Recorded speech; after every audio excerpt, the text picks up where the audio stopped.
Aujourd'hui, cap sur la gourmandise avec des sablés au chocolat corsé et mousse de menthe. Cette recette fera un effet fou, pourtant elle est ultra facile à réaliser. Mais ça, on le garde pour nous. Pour réaliser cette merveille, il nous faudra 250 g de farine, une tablette de Nestlé Dessert corsé, 100 g de beurre ramolli, 50 g de sucre glace, 2 œufs et pour la mousse de menthe, 100 g de mascarpone et 2 cuillerées à soupe de sirop de menthe. On commence par faire fondre le chocolat au bain-marie sur feu très doux. Vous connaissez le secret d'un chocolat bien fondu? Eh bien, on ne fait rien. En effet, il ne faut surtout rien toucher jusqu'à ce que le chocolat soit complètement fondu dans votre casserole.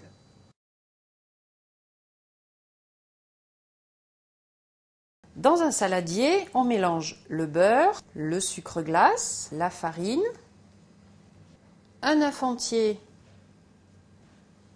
plus un jaune,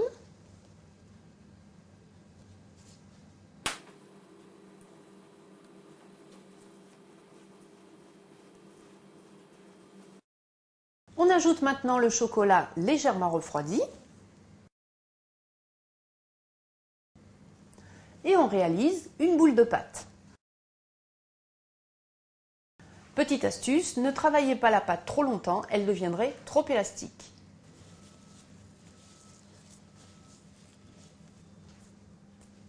Et voilà le travail. On sépare ensuite la pâte en 6 morceaux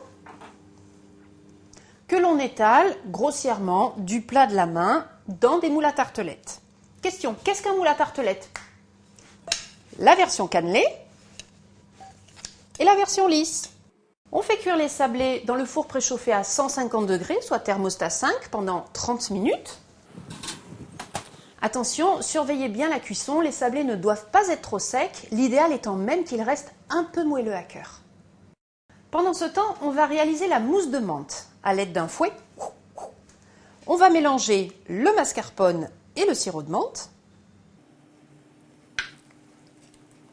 jusqu'à obtenir une pâte bien lisse.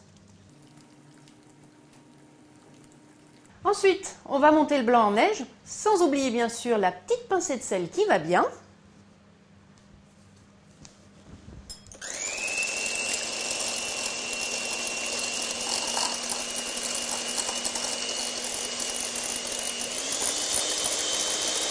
Voilà, on peut maintenant incorporer le blanc en neige très délicatement au mélange à base de mascarpone.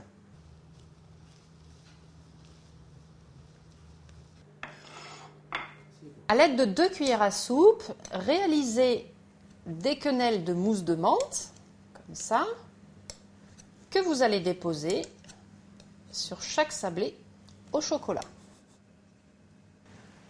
Allez, à table, c'est l'heure de se régaler!